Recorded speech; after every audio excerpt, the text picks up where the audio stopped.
What if a simple act of kindness could change not just one life, but an entire town? On a snowy Christmas Eve, a little girl named Amara made a heartfelt choice to help a stranded stranger. Hours later, a mysterious drone dropped a package in her garden. Who was the woman she helped? Before we dive in, let us know. What time are you listening to this, and where are you? Drop a comment below. We'd love to hear from you. The town of Everpine nestled quietly under a blanket of snow, its streets glowing with the warm, golden hues of Christmas lights. The air smelled faintly of cinnamon and pine, and the melodies of carolers echoed through the frosty night, weaving a magical tapestry of holiday cheer. Every corner of the small town seemed alive with the spirit of the season. Children building snowmen, neighbors exchanging baked goods, and families gathering around roaring fireplaces. At the edge of Everpine, in a cozy log cabin surrounded by towering evergreen trees, lived 9-year-old Amara Green. She was a bright-eyed girl with a heart as warm as her favorite knitted Christmas sweater. Her mother, Janet Green, was a middle school teacher known for her gentle demeanor and dedication to her students. They shared their home with Amara's grandfather, Earl Green, a retired craftsman whose hands could carve anything from wood, though arthritis slowed him down now. Inside their cabin, the holiday preparations were in full swing. Amara carefully arranged ornaments on their Christmas tree, her small fingers delicately balancing a glass angel near the top. The tree, a centerpiece of family tradition, shimmered with a mix of homemade and heirloom decorations. "Grandpa, do you think we'll raise enough money this year?" Amara asked, stepping back to admire her work. Earl, sitting in his armchair by the fire, adjusted his glasses and smiled at his granddaughter. "With your cookies, Amara, we might just raise double. People in this town have good hearts, and they'll come through, just like they always do."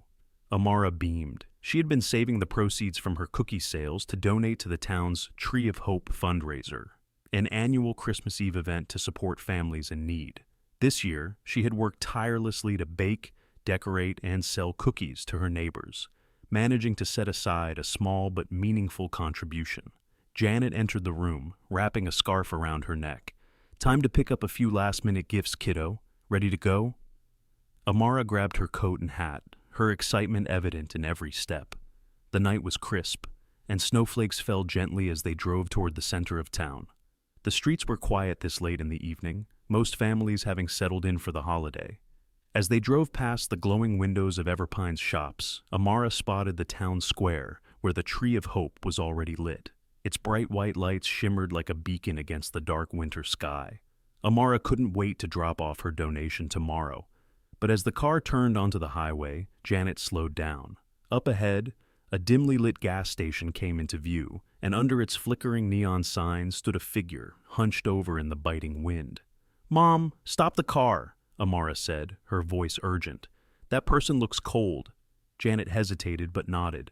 Pulling into the lot, the woman, dressed in a worn, tattered coat, stood next to an old sedan with its hood slightly ajar. She was clearly older, her face lined with worry, and her gloved hands trembled as she searched through her purse. Janet rolled down her window. "Are you okay, ma'am? Do you need help?" The woman looked up, startled but grateful. "Oh, thank you, but She paused, visibly embarrassed. "My card was declined, and I don't have enough cash for gas. I'm trying to get home for Christmas, but it's been a hard year." Amara's heart sank. She had heard stories like this before, but seeing it up close made her chest ache. She reached into her coat pocket, feeling the envelope that contained her cookie money. Without a second thought, Amara stepped out of the car and approached the woman. "You can use my money," she said, holding out the envelope. The woman's eyes widened. "Oh no, sweetheart, I couldn't take that. That's your Christmas money." Amara shook her head firmly. "It's okay. My mom says we help people when we can, and I think you need it more than me." The woman hesitated but finally accepted, her hands trembling as she took the envelope. Tears welled up in her eyes. "Thank you," she whispered. "You don't know what this means to me." Janet watched from the car, a mixture of pride and concern etched on her face. She knew Amara's gesture was selfless, but the money had been so important to her daughter. As they watched the woman fill her tank, Amara smiled up at her mother. "Do you think she'll be okay now?" Amara asked. Janet sighed, pulling her daughter into a hug. I think you just gave her something more valuable than money, Amara. You gave her hope. Before driving away, the woman approached their car one last time. Merry Christmas, little angel, she said softly. You just gave me hope. The ride home was quiet except for the soft hum of Christmas carols playing on the car radio. Snowflakes danced in the beams of the headlights, creating a serene glow against the darkened highway. Amara sat in the back seat, her hands tucked inside her mittens, gazing out at the snowy landscape. She wasn't thinking about the money she had given away, but about the woman's face, the way it had softened with relief and gratitude. When they arrived back at the cabin, Janet parked the car and turned to Amara. "Sweetheart, what you did tonight was incredibly kind," she said, her voice gentle. "But I know how hard you worked for that money. Are you sure you're okay with this?" Amara nodded earnestly. "I'm okay, Mom. The Tree of Hope will still be there next year, but that lady needed help now." Earl, who was standing on the porch to greet them, listened as Janet explained what had happened. He chuckled softly, pulling Amara into a warm hug. "You've got a heart bigger than this mountain, kiddo. But don't forget, you can't help everyone all at once. Sometimes it's okay to hold on to what you've worked for." Amara thought about that as they stepped inside, the warmth of the fire greeting them like an old friend. She shrugged off her coat and hat, letting the scent of pine and cinnamon fill her senses. The house, so full of Christmas cheer, felt like a safe haven from the world's troubles. That night, as Amara lay in bed, her mind wandered back to the gas station. The woman's parting words echoed in her head. "You just gave me hope." Amara smiled at the memory. Hope, she thought, was worth more than anything else she could have bought with that money. It was nearly midnight when Amara woke to a faint whirring sound. At first, she thought it was the wind whipping through the trees, but as she rubbed her eyes and looked out the frosted window, she saw something unexpected. Hovering just above the snowy garden was a drone, its small lights blinking in the darkness. Amara gasped, slipping out of bed and pressing her nose against the glass. The drone slowly descended, dropping a package wrapped in shimmering silver paper onto the snow before rising again and disappearing into the starry sky. "Mom! Grandpa!" Amara called, running down the stairs. Janet and Earl, both groggy but alarmed, hurried into the living room. "Amara, what's wrong?" Janet asked, her voice tinged with worry. "There's a package in the garden. A drone just dropped it," Amara exclaimed, pointing out the window. Earl peered into the yard, his brows furrowing. "Well, let's go see what it is." Bundled in coats and boots, the three of them stepped into the icy air. The snow crunched softly under their feet as they approached the mysterious package.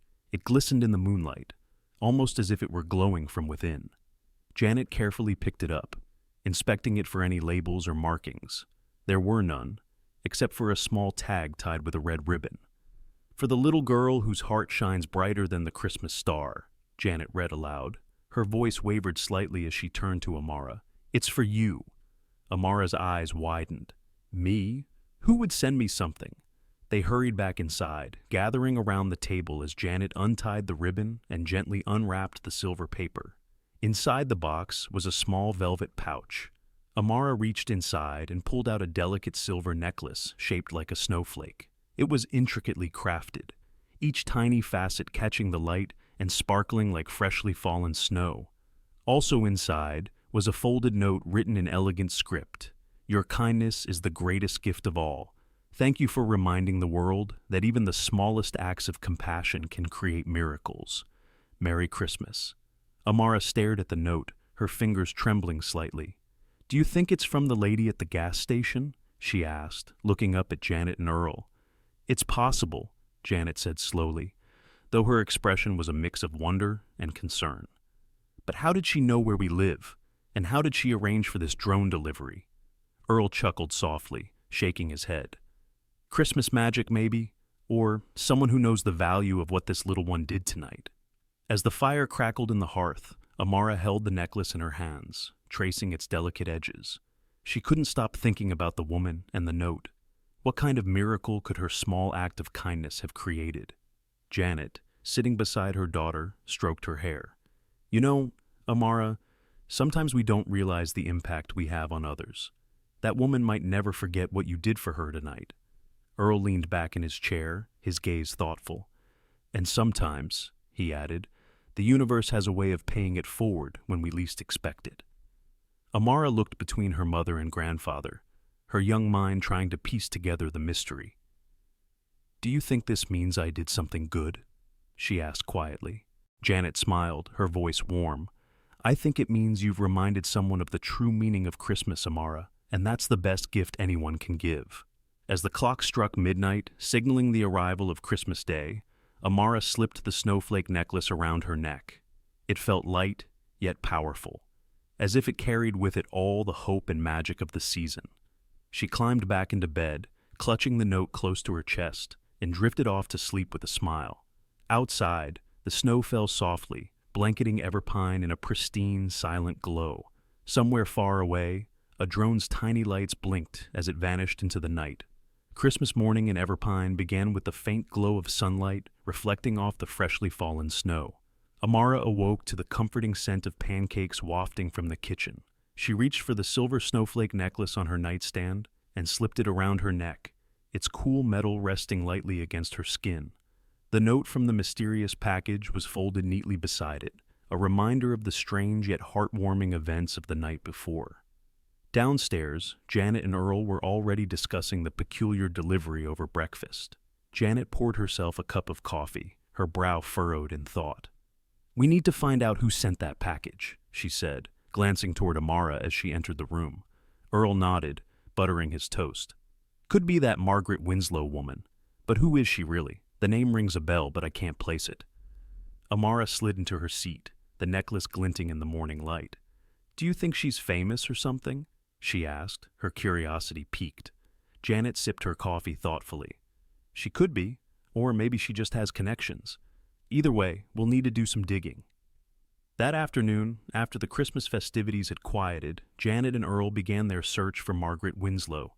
Earl retrieved a dusty photo album from the bookshelf, flipping through old newspaper clippings and photographs from the town's history. Meanwhile, Janet scoured online archives, her laptop screen casting a soft glow in the cozy living room. "Here!" Earl exclaimed suddenly, holding up a yellowed newspaper article. The headline read, "Margaret Winslow hosts charity gala for Children's Hospital." The accompanying photograph showed a younger, elegant Margaret dressed in a shimmering gown, standing beside a group of smiling children. "She was a philanthropist," Earl explained, adjusting his glasses. "Looks like she used to be involved in some big causes." Janet leaned over to read the article.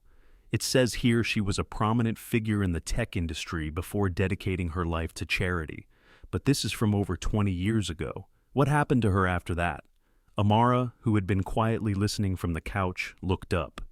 "Maybe she stopped doing those things because something bad happened." Earl sighed, placing the article on the table.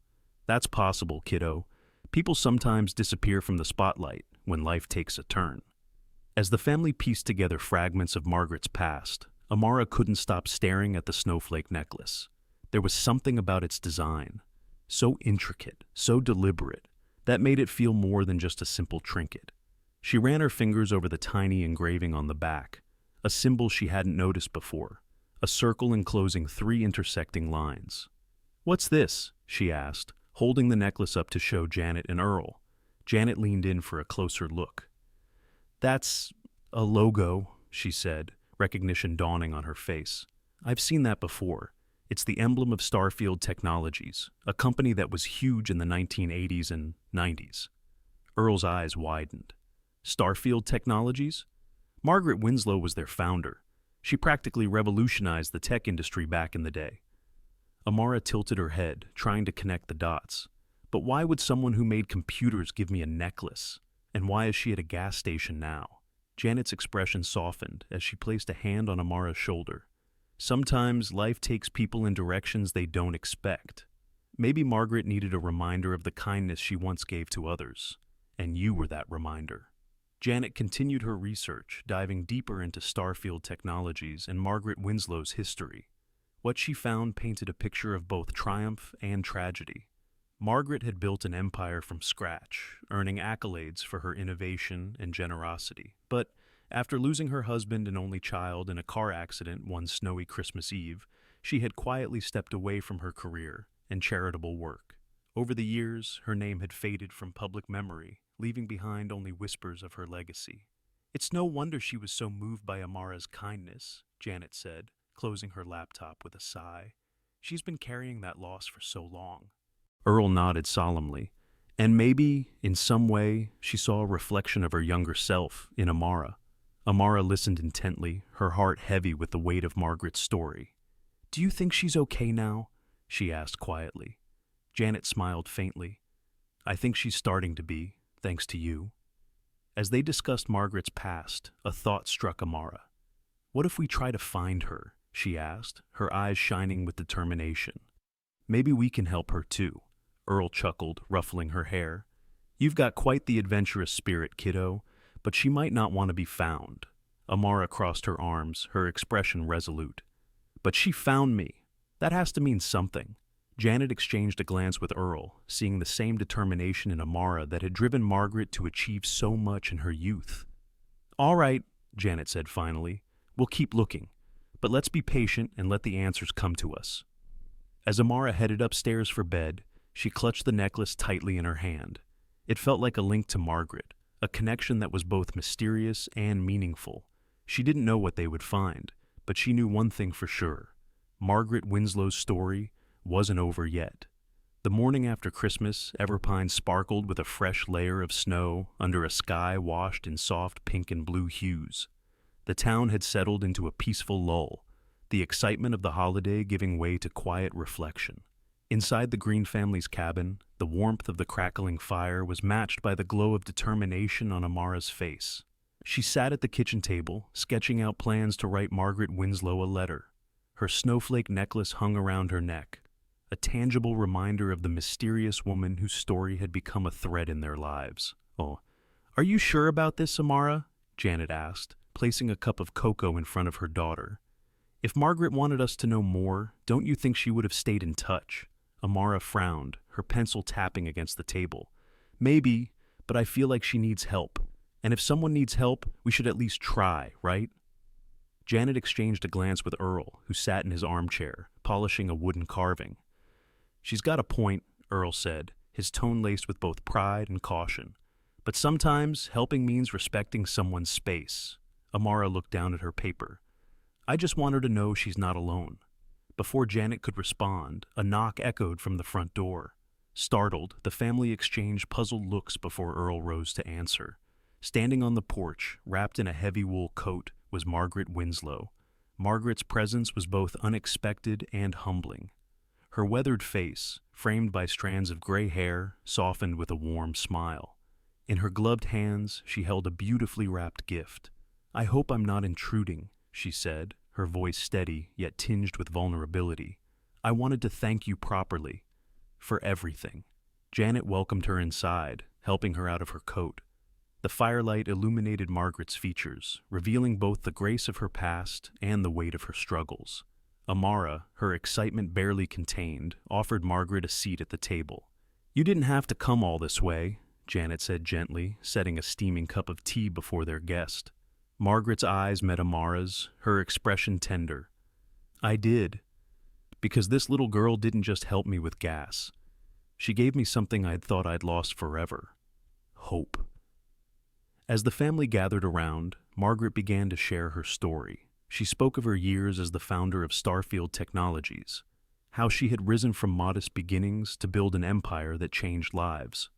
Her success had been fueled by the love and support of her husband, David, and their daughter, Lily. But one snowy Christmas Eve, a car accident had taken both of them from her. "I was driving," Margaret admitted, her voice breaking. "I always blamed myself. After that, I couldn't bear to celebrate Christmas. It felt hollow without them." She paused, tears glistening in her eyes. "I left everything behind. The company, the charities, because none of it mattered anymore. I became a ghost in my own life." Amara reached out, placing her small hand over Margaret's. "But you're here now. That means you still matter." Margaret smiled through her tears, her gaze filled with gratitude. "You reminded me of that, Amara. Your kindness brought me back to life." Margaret reached for the gift she had brought and handed it to Amara. Inside was a beautifully bound leather journal. Embossed on the cover were the words, "The True Spirit of Christmas." I've spent the last few days writing down everything I remember about my life before and after the accident, Margaret explained. I want you to have this. Maybe it will help you understand why your kindness means so much. Amara opened the journal carefully, flipping through pages filled with elegant handwriting and photographs. Each entry was a piece of Margaret's journey, a journey of love, loss, and now, redemption. But that's not all, Margaret continued, turning to Janet and Earl. I want to help the Tree of Hope. I want to make it something bigger, something that can touch more lives. If you'll let me, I'd like to sponsor the entire event and create a foundation in Amara's name to keep the spirit of giving alive. The room fell silent, the magnitude of her offer sinking in. Janet placed a hand over her heart, her voice trembling. Margaret, that's incredible. But are you sure? Margaret nodded firmly. It's time I did something meaningful again. And what better way to honor my family's memory than to help others rediscover the light in their own lives? Amara looked up at her mother and grandfather, her eyes wide with hope. Does this mean we can help more people? Earl chuckled, ruffling her hair. I think it does, kiddo, and it all started with you. As the afternoon turned to evening, the cabin filled with the warmth of laughter and the promise of new beginnings. Margaret shared stories of her past, the memories spilling out like gifts she had kept hidden for too long. Amara listened intently, her heart swelling with admiration for the woman who had once been a stranger in need. Oh, before Margaret left, she knelt before Amara and clasped the snowflake necklace around the little girl's neck. This belonged to my daughter, Lily, she said softly. It's yours now because you've shown me that her spirit, the true spirit of Christmas, lives on in people like you. Amara's eyes filled with tears as she hugged Margaret tightly. Thank you, she whispered. I'll make sure it keeps shining. As Margaret drove away into the snowy night, Amara stood at the window, her hand on the necklace. She felt a quiet sense of purpose, as if the snowflake around her neck was a compass pointing her towards something greater. The week leading up to the expanded Tree of Hope Festival was a flurry of activity in Everpine. Margaret's generous sponsorship and newfound energy breathed life into the event, transforming it from a humble town tradition into a grand celebration of kindness. Volunteers gathered daily in the town square, setting up stalls, decorating trees, and organizing donations. Word spread quickly, and people from neighboring towns began contributing to the cause. At the center of it all was Amara, her youthful enthusiasm infectious. She spent her afternoons crafting handmade ornaments to sell at the festival, the proceeds going to families in need. Each ornament bore a unique design, but all carried the same message etched in gold. Kindness shines brighter than any star. On the night of the festival, the town square glowed like a winter wonderland. Strings of lights crisscrossed the streets, and the towering Tree of Hope stood as a radiant centerpiece, its branches adorned with wishes written on colorful paper stars. Snow fell gently, blanketing the cobblestone paths in shimmering white. Amara stood beside the tree, her snowflake necklace catching the light. Margaret approached, her expression warm as she handed Amara a microphone. Are you ready to light the tree, Amara? Margaret asked. Amara nodded, her cheeks pink with excitement. I think so. As the crowd gathered, Amara stepped forward, her voice steady but filled with emotion. Tonight, we're not just lighting a tree. We're lighting a spark of hope for everyone who needs it. My mom always says that one small act of kindness can make a big difference, and I believe that's true. So, let's keep that kindness going. With Margaret's help, Amara pressed the switch, and the Tree of Hope burst into light. The crowd erupted in cheers, their faces illuminated by the golden glow. It was a moment of unity, a reminder of what could be achieved when people came together with open hearts. As the festival continued, Margaret unveiled a special addition to the event, a wooden bench placed beneath the Tree of Hope. On its backrest was engraved the phrase, "Kindness is the true light of Christmas." Margaret invited attendees to share their stories of how kindness had touched their lives. One by one, people came forward, their voices trembling with emotion as they recounted their experiences. A single father, Jack, spoke about how the festival's donations helped him buy winter clothes for his children. I didn't know how I'd get through this winter, he admitted, holding his son close. But this town, this festival, it gave us hope. A young woman, Ellie, shared how she had been on the verge of losing her home until a stranger paid her overdue rent anonymously. "Whoever you are," she said, tears streaming down her face, "thank you. You saved my life." An elderly couple, the Millers, revealed that the meals they received through donations had reminded them of the importance of community. "For years we felt invisible," Mrs. Miller said, "but not anymore. You've shown us we're not forgotten." Each story added a layer of depth to the evening, weaving a tapestry of compassion that connected everyone present. Amara listened intently, her heart swelling with pride and gratitude. She realized that what they had started was much bigger than she had imagined. As the evening progressed, Margaret stepped onto the makeshift stage and announced a surprise. "Tonight, we're ending the festival with something special. Amara, would you join me?" Amara hesitated but climbed onto the stage, her small frame dwarfed by the crowd. Margaret handed her a piece of paper. "I'd like you to read this," she said, her voice kind. Amara unfolded the paper and began to read aloud. "Kindness is not just an action, it's a choice to see others, to hear their struggles, and to offer light when the world feels dark. Each act of kindness is a seed, and tonight we are planting a forest of hope. Thank you for being part of this journey." When she finished, the crowd burst into applause. Amara blushed, but Margaret leaned down and whispered, "You just gave everyone here a gift they'll never forget." As the festival wound down, Amara wandered through the stalls, taking in the sights and sounds of the evening. She stopped at the wooden bench, running her fingers over the engraving, when a shadow fell over her. Looking up, she saw a man she didn't recognize. He was tall, with a kind face and slightly weathered hands. He held a small box wrapped in green paper. "Are you Amara?" he asked, his voice gentle. Amara nodded cautiously. "Yes." "Who are you?" The man knelt to her level, his expression softening. "My name is Jack Caldwell. I work with Margaret Winslow. She told me about you, about everything you've done. I wanted to meet the little girl who reminded Margaret of what Christmas truly means."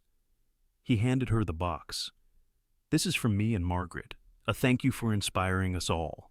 The weeks following the Tree of Hope Festival were filled with a renewed sense of purpose in Everpine. The festival had not only raised an unprecedented amount of money for families in need, but also rekindled the spirit of community in the town. Amara's story, along with Margaret's return to philanthropy, became the talk of the region, inspiring neighboring towns to organize similar events. One frosty morning, just as the sun began to rise, Amara and her family were startled by the sound of a delivery truck pulling into their driveway. The driver, bundled in a thick coat, stepped out with a large package wrapped in festive green and gold paper. He handed it to Earl, tipped his hat, and said, "Merry Christmas, folks," before driving away. Amara, still in her pajamas, peeked over the top of the box, her eyes wide with curiosity. "Who's it from, Grandpa?" Earl examined the label, but found no sender's name, only an address: Caldwell Industries, New York City. "It's from Margaret's friend," Janet said, her voice tinged with intrigue. "Let's bring it inside and see what this is all about." The family gathered in the living room, the fire crackling in the hearth, as Earl carefully cut through the ribbons. Inside the box was a leather-bound portfolio embossed with the words, "Hope Foundation Charter." Janet picked it up, her hands trembling slightly as she opened it.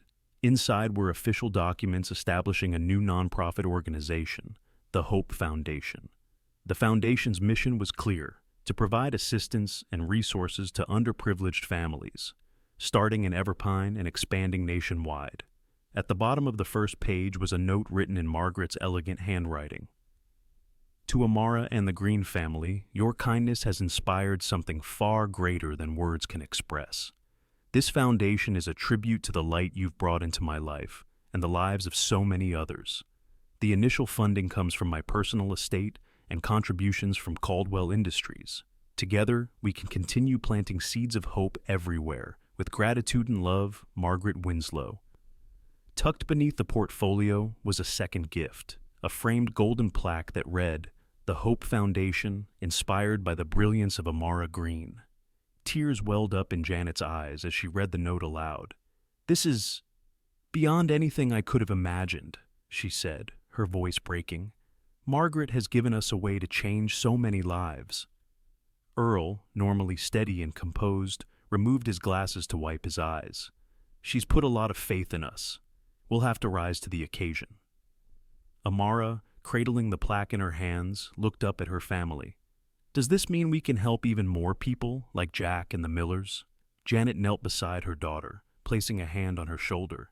Yes, sweetheart. It means we can do so much more. But this isn't just Margaret's work or mine. It's ours. It's your heart that started this.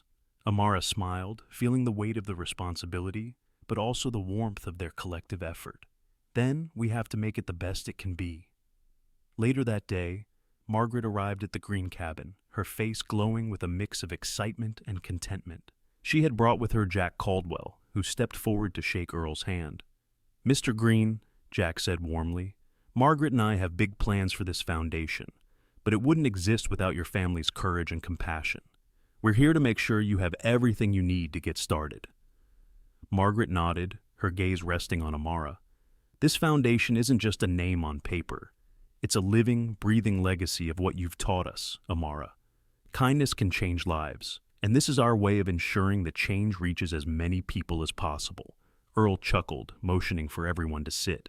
Well, if we're going to do this, let's do it right. What's the first step?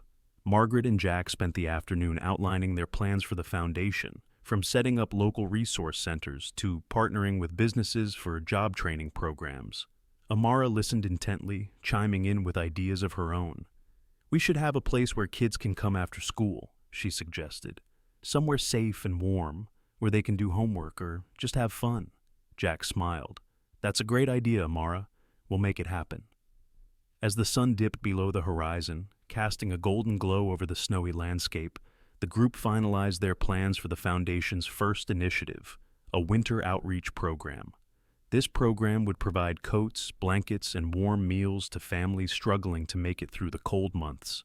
Margaret handed Amara a flyer she had designed. We're calling it The Warmth of Hope. Would you like to help us spread the word? Amara nodded enthusiastically. I can take some to school tomorrow, and we can put them in the diner and the library too. Janet watched her daughter with pride, marveling at how far they had come since that fateful night at the gas station. It's amazing, she said to Margaret. All of this because of one act of kindness. Margaret's eyes softened. Kindness is like a snowflake, Janet, small, delicate, but when it falls, it joins others to create something powerful. Amara's snowflake started an avalanche. Later that night, after Margaret and Jack had left, Amara sat by the fire with the framed plaque resting in her lap. She traced the engraved letters with her finger, her thoughts drifting to all the people they could help through the Hope Foundation.